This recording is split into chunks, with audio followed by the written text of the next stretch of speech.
Boa noite, começando a mais um ANF Studio Live e como prometido vou falar sobre esses filmes da Marvel. Tá um calor. Bem, vou começar falando do Thor 4, né? Amor e Trovão. Só um leve spoiler que no final desse filme tem uma explicação por que leva o filme esse nome. Me senti o Yoda falando meio ao contrário. De novo, dirigido por Taika Waititi, que também foi roteirista, teve colaboração, além dele fazer o papel do Korg. Já falo desse bicho pedregoso, homem brita. Custou 250 milhões, faturou mais que o dobro, é claro, mais de 760, por aí. Mas não importa. Com um tom mais leve, mais galhofeiro que o Thor Ragnarok. Mesmo com a presença... Infelizmente não vou poder editar o som dos veículos passando aí, mas... Os Guardiões da Galáxia aparecendo no início. Uma luta bem legal. Mas... o Thor do Chris Hemsworth praticamente virou um galã ultra pateta, mais que o anterior. Sempre faz uma bobagem. Mesmo depois de ter malhado para entrar em forma de novo, deixar de ser o gordo depressivo viciado em games online. Sempre faz uma burrada. E com o rompe tormentas.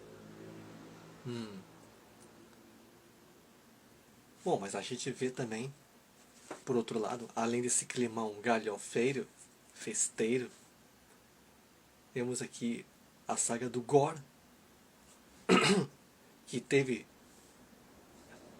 feito pelo Christian Bale, uma forma um tanto soturna, um tanto...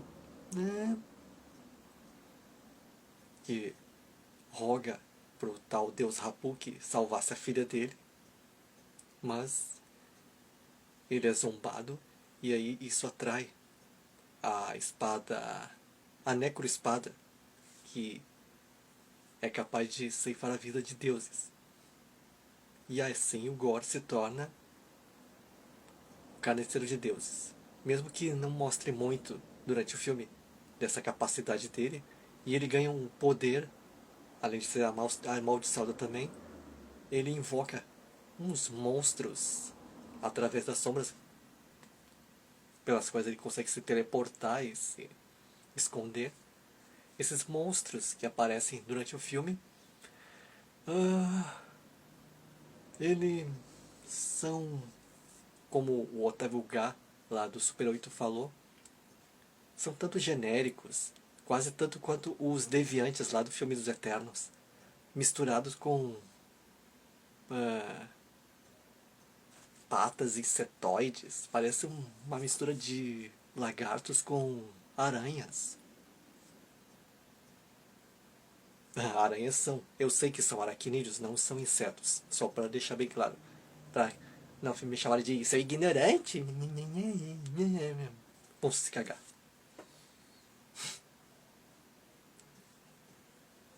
Bom, além da volta da Jane Foster aí, que eles pegaram aquela parte dos quadrinhos que ela começou a se tratar de câncer, mesmo não ainda cabeluda, e dizendo que a doença está num estágio avançado, conforme a Darcy, que voltou nesse filme também. Também temos o Dr. Selvig fazendo uma ponta, e ela não perdeu um só fio de cabelo, só enfraquecida, e ela vai para Nova Asgard depois de fazer uma pesquisa, e ela chega perto do Mjolnir, que, segundo dizia, ela pode ser uma forma alternativa de tratamento melhor do que a quimioterapia e radioterapia. Mas aí, depois lá pelas tantas, o Thor se separa dos Guardiões e, conforme disse a Sif, que voltou, né, tendo uma participação tanto boba, que devia ser mais trágica, até por ela perder o braço.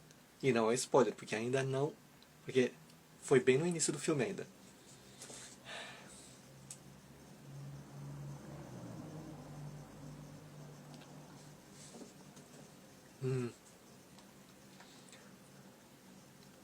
Ele resolve encarar o Gore e,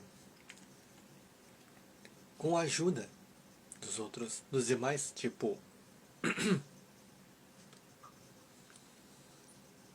Korg, a Valkyria, que é regente de Nova Asgard, e não esse Thor Koyoi, não manda nada, já que ele estava fora do planeta.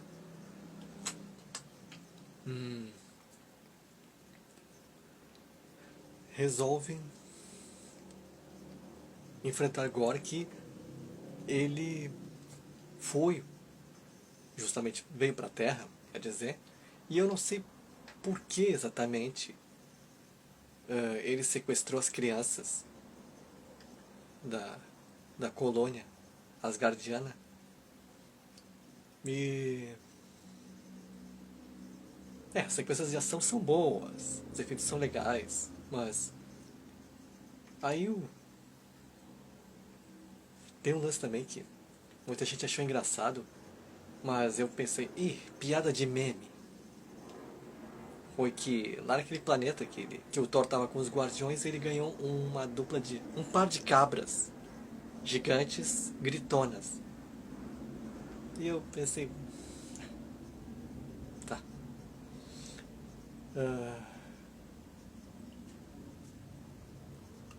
Um detalhe curioso é que originalmente o Gore não tem nariz, mas nesse filme ele teve que... Não sofreu apagamento, porque senão iam comparar ele, até pela sua pele albina e por ser careca, com o Voldemort, que ficava babando o quê? Óleo? Sei lá.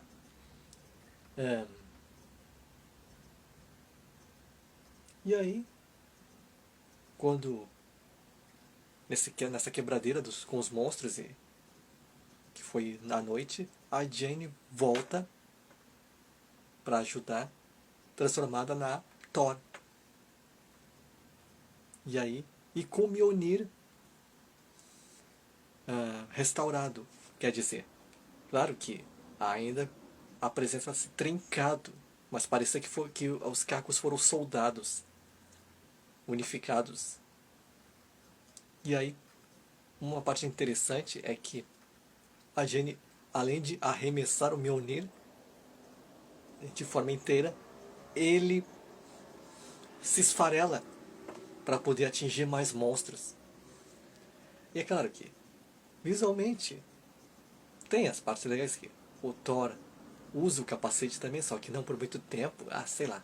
A Jenny também usa o capacete, que tem aquela... Só que ela não fica tirando com a mão. Ele se materializa e aparece e desaparece como se fosse o capuz do Pantera Negra ou a máscara do Senhor das Estrelas, sabe? Magicamente.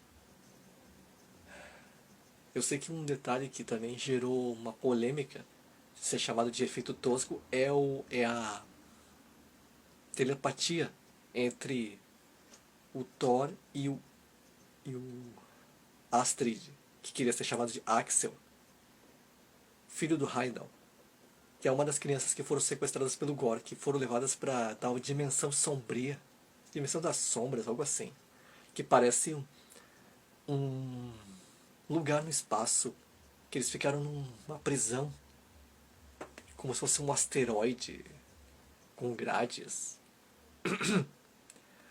E falando em Axel, outro detalhe que eu concordei com o Otávio é que Ao contrário de terem usado no Ragnarok uma música, sequer mesmo duas vezes, do Led Zeppelin, sabe? Aqui parece que foi feita uma playlist fanboy do Guns N' Roses, que tem várias músicas, mesmo só pra querer criar clima. E mais de 3 músicas, umas 4. Deixa eu ver. Com, parece November Rain, Welcome to the Jungle, eu acho. Sweet Child of Mine. Paradise City também parece toca. Umas 4, 5. Mas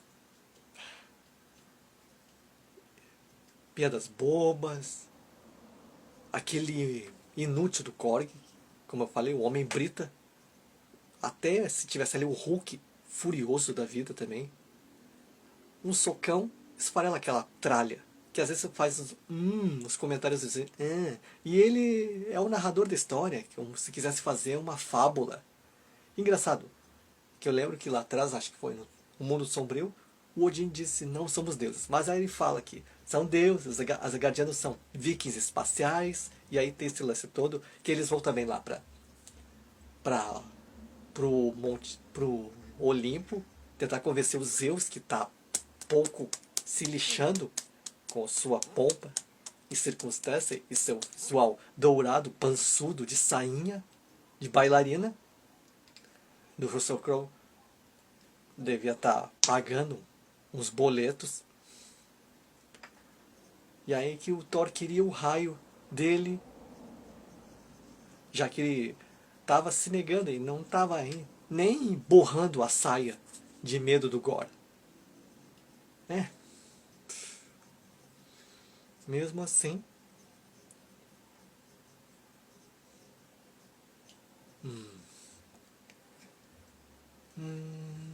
bom, só sei que mesmo com a parte de ação e os momentos do Gore com as crianças, por exemplo, na dimensão sombria, e tem mais pra frente um embate entre o grupo do Thor e o Gore, sem querer fazer rimas, com suas criaturas das sombras e a Necroespada, naquela dimensão sombria. Quando eles aparecem por lá, ao contrário do visual coloridíssimo, fica tudo monocromático, sabe? Quase um Sin City. E só tem uma quebra de cores assim nas aparições quando tem algum raio, um relâmpago ou disparos meio avermelhados, azulados. E isso ficou interessante também. Mas, em geral,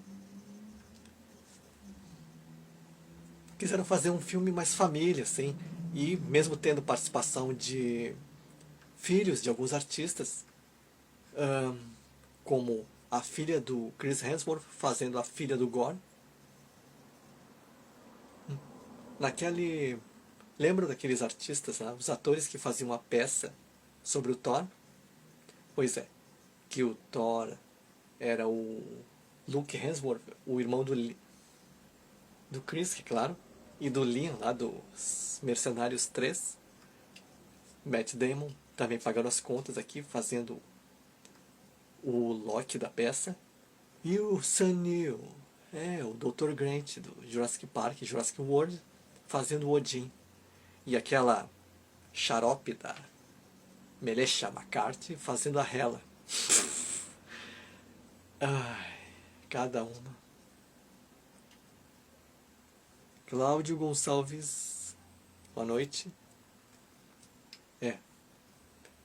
Só sei que eu tava cético e continuei cético com esse filme.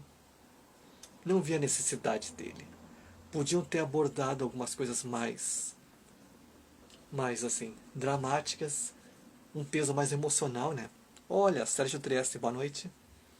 Mas eles quiseram deixar leve, deixar galhofeiro. Nessa fase 4, deixar tudo lindo, maravilhoso, só que não. Não. Imagina, já não bastasse lá na Warner DC terem pego o Shazam, Capitão Marvel, ou como chama Shazam, mesmo naquela forma adulta de palhação, fizeram assim com o Thor, um cara, um galã, super pateta. Diga, se fizesse algo assim com o Superman, fizesse só um bobalhão de capa, diz, ai, eu vou salvar o dia, eu quebrei um prédio sem querer, derrubei, tal, mas aí a gente conserta. Vocês consertam, né? Se quiser ajuda, eu posso consertar. Como eu falei, os visuais estão legais, mas tem muitos coadjuvantes que só fazem volume. Só, sabe? Só ali para acompanhar e, né? Outros fazem ponta só para fazer gracejo e, né?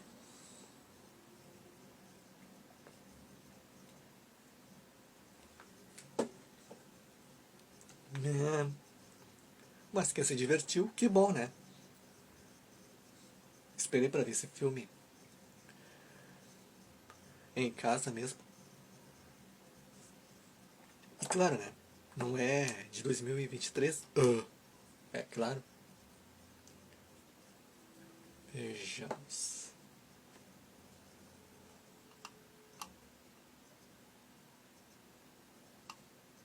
Ah, outra palhaçada é as cenas de ciúmes do Rompe Tormentas com o Mjolnir, que às vezes o Thor queria de volta o Mjolnir, e aí ficava como assim, uma ceninha, como se fosse um gato ou um cachorro ciumento.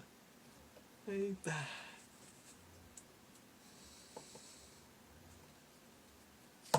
sabe?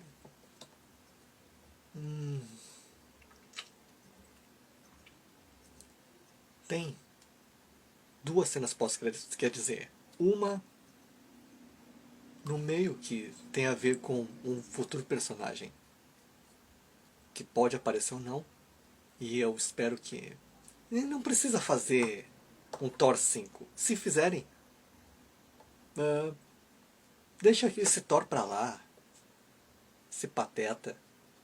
Uh, e será? Eu acho que não. Melhor que não faça um Thor 5. Chega, chega. Do jeito que acabou,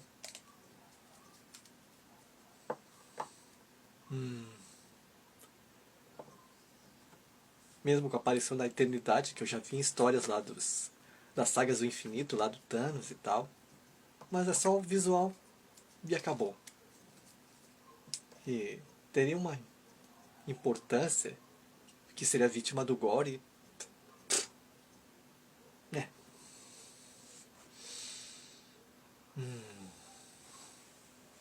Bom, chega. Eu ia passar uma meia hora falando, mas acho que a artista Adriano Freitas, boa noite. Eu ia passar uma meia hora, mais 20 minutos desse filme aí já bastou. Vou ver agora Pantera Negra, Wakanda para sempre. 2022, é claro, de novo. Também. De novo dirigido por Ryan Coogler, que foi roteirista também. Um dos roteiristas, autor da história. Que esse também estava cercado de uma espécie de receio, eu acho, expectativa sobre como eles fariam essa continuação sem o Chadwick Boseman, que só aparece em imagens de arquivo e até na vinheta de apresentação do Marvel Studios como forma de homenagem. E aí explicaram, quer dizer, tinha um... Embora tinham dito que não precisava eliminar o T'Challa também, já que explicaram que também uma doença misteriosa vitimou ele, que ele sofreu calado, da mesma forma que o ator não ficava usando isso como porta-estandarte para sua carreira, ou como vitimismo, sabe? Aí inventaram que T'Challa também foi vítima de uma doença e pereceu. Enquanto que a Shuri ficava lá no seu laboratório tentando recriar a erva coração, já que a plantação foi destruída pelo Killmonger, lembra? E mesmo assim, com a escalação de volta da Letitia Wright, que não foi demitida apesar de suas opiniões polêmicas e negacionistas. Engraçado, se fosse outra franquia, se ela tivesse defecado pela boca no Twitter, seria demitida. Que nem a Gina Carano que perdeu a série da Cara Dune. Mas bem, boa parte do elenco do primeiro filme voltam, incluindo o Bilbo jovem, Marty Freeman, que é o Agente Ross. Tem aqui um grande destaque também para Angela Bassett, fazendo a Rainha Ramonda, é claro, que até faz uma baita, praticamente humilha no congresso lá sobre aquela questão, dizendo que tem tido exploração de um certo minério, que muitos acreditavam que o Wakanda era o único detentor, o que está errado. O Vibranium, é claro, que até foram descobertos que espiões, exploradores de outros países, incluindo da França, eu acho, tentaram tirar do oceano. E é claro que, por isso que o Wakanda queria manter esse monopólio sobre o Vibranium para que não tivessem utilidades bélicas. E aí,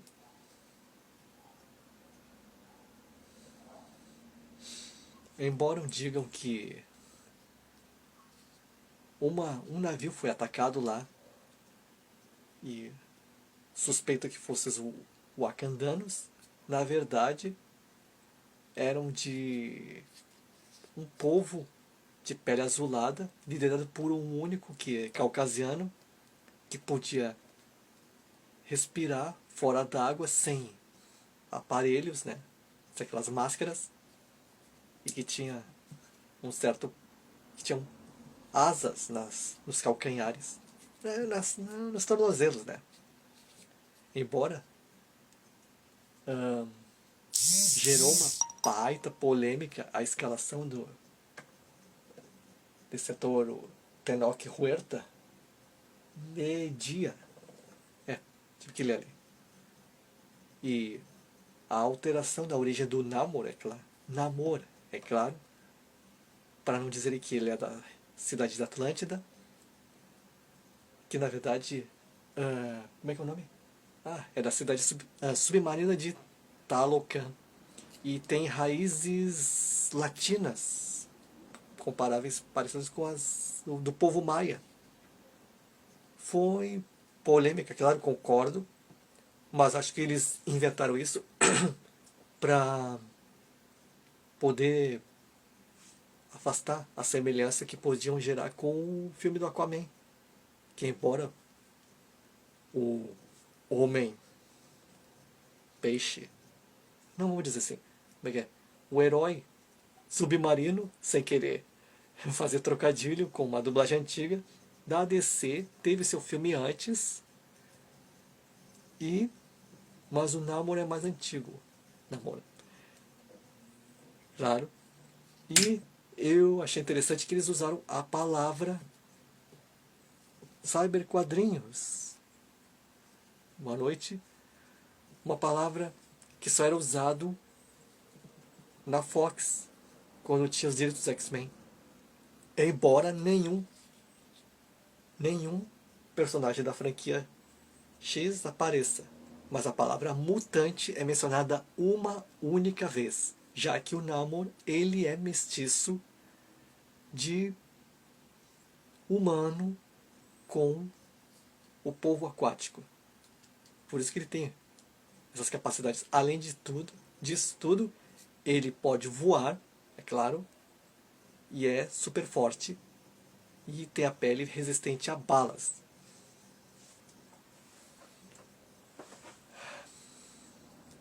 Destaque também um pouco pro Winston Duke, eu acho. É, um Baco, que até tem suas tiradas cômicas. Confesso que eu aqui senti mesmo vontade de rir das poucas tiradas cômicas, inclusive da... Como é que é? Ai, como é que é? Ah, da atriz que faz a Shuri. Desculpa. A... Que faz a... Riri Williams. Que é a cientista responsável, precoce responsável por um aparelho especial que o Namor queria, que na verdade o Namor queria acabar com a Riri porque ela criou um dos aparelhos de exploração, que até a ela é procurada pela Shuri Okoye, e a Okoye, da guarda Dora Milaje. E aí tem toda aquela perseguição. Um detalhe também é que o povo talocaniano, vamos dizer assim, talocanense, eles têm uma capacidade vocal semelhante à das sereias, que eles emitem um canto assim, de uma frequência sonora que hipnotiza tripulantes e fazem eles pularem na água.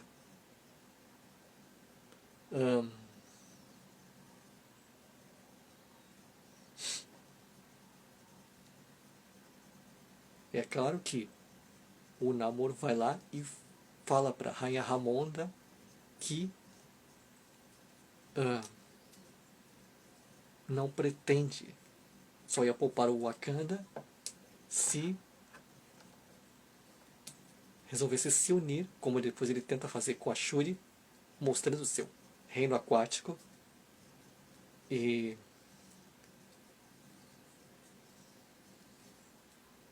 com a finalidade de invadir a superfície da Terra, como ele queria quando foi criado, né?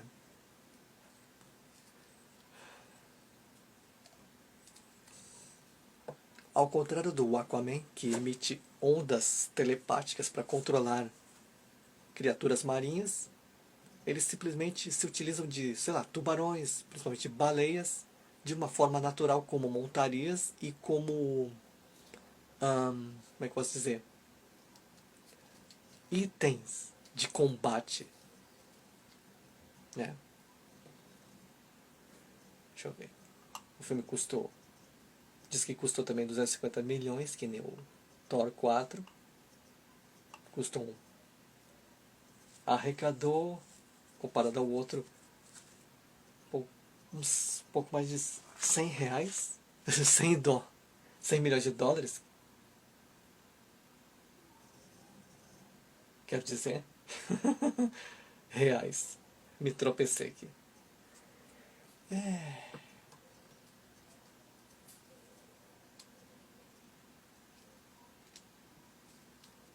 E a Riri também desenvolve sua própria tecnologia. Armadura, quer dizer, com base na tecnologia das indústrias Stark.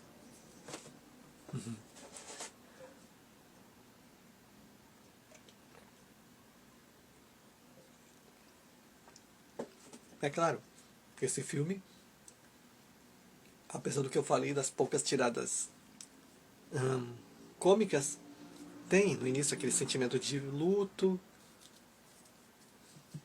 tem também um negócio a ver com exploração de reservas naturais, é claro, e uma carga dramática, relações familiares, protecionismo também territorial, e o que ganha no primeiro filme é que os efeitos visuais são um pouco melhores.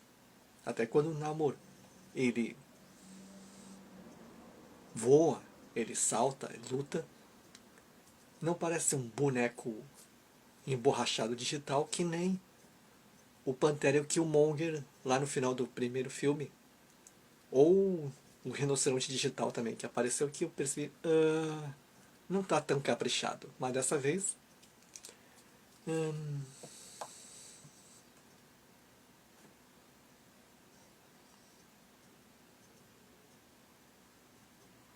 também tem a situação lá de uma das ex-integrantes da guarda, Nakia, que ela se afastou de Wakanda para cuidar de assuntos pessoais.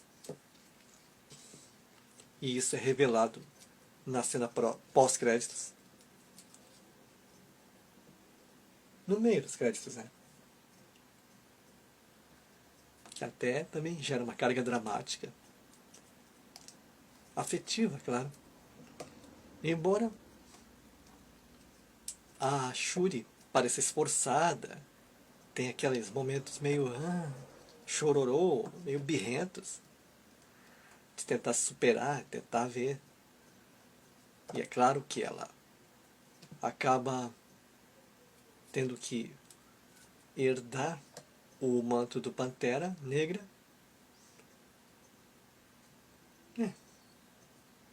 Pode-se dizer que meio... Ainda bem que eu tava com as expectativas baixas para esse filme e até que fiquei um tanto surpreso. Outra personagem que volta é a Condessa Alegra de La Fontaine, que apareceu na série lá do Falcão e Soldado Invernal. Também apareceu no... Parece que, se eu me lembro, ela apareceu também no final, bem no final do filme da Viúva Negra, né? Que até diz que ela era esposa do agente Ross.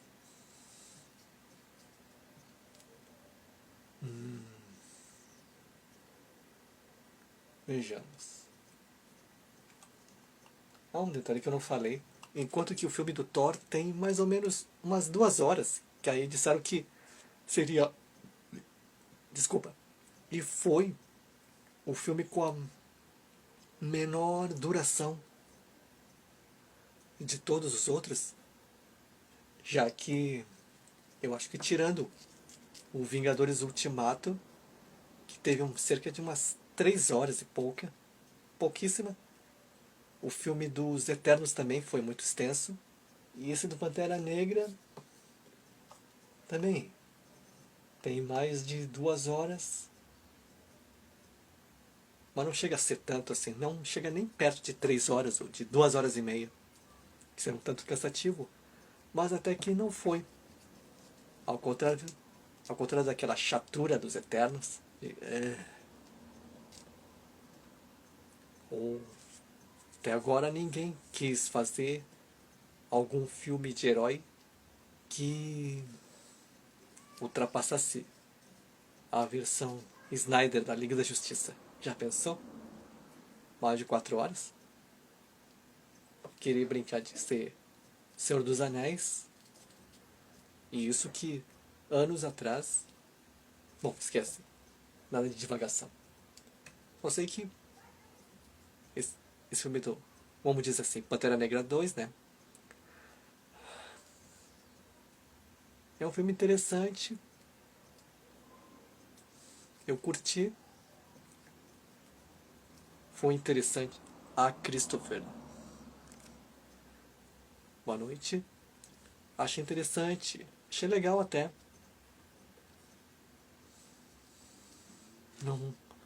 Não achei assim, sem graça. Chatonildo. Eu até pensei assim, vou achar sem graça. Mas até que não. Mesmo com as polêmicas adaptações. Mesmo assim, o Namor, mesmo com suas adaptações, a sua versão assim, e às vezes com aquela cor aparece carnavalesco, ele era uma grande ameaça. Tem seu embate com a Shuri Pantera, claro.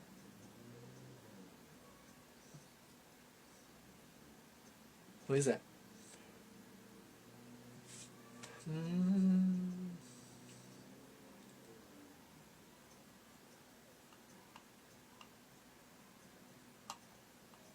Deixa Deixa eu ver aqui o que eu tenho pra falar. Hum.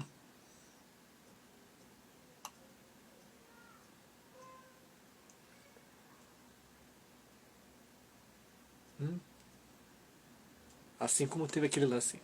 Ué, mas se o Killmonger teve aquele destino no primeiro filme, como é que ele reaparece nesse filme? Tem uma explicação e é de caráter assim espiritual.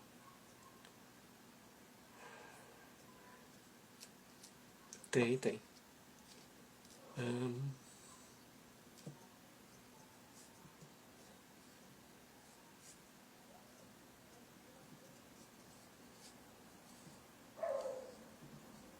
diz que o povo de Talocan, eles falam um idioma maia.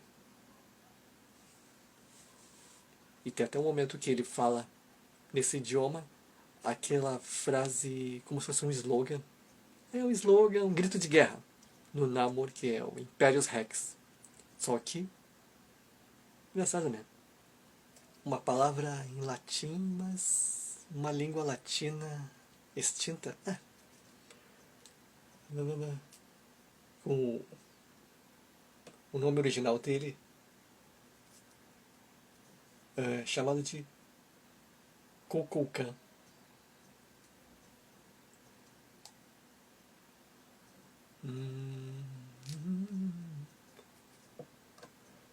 Uhum.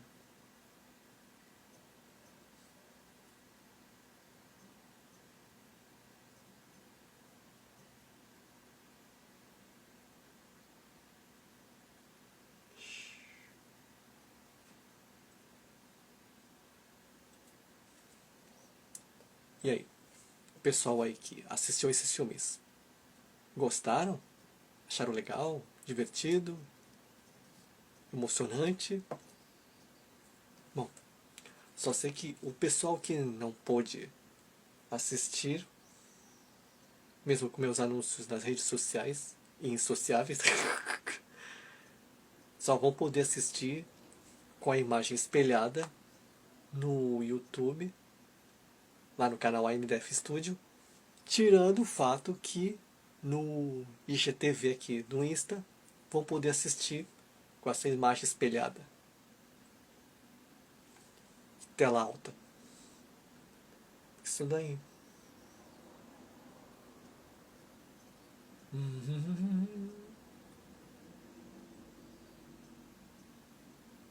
É, acho que fechei certinho. Mais ou menos uns 20 minutos para cada filme.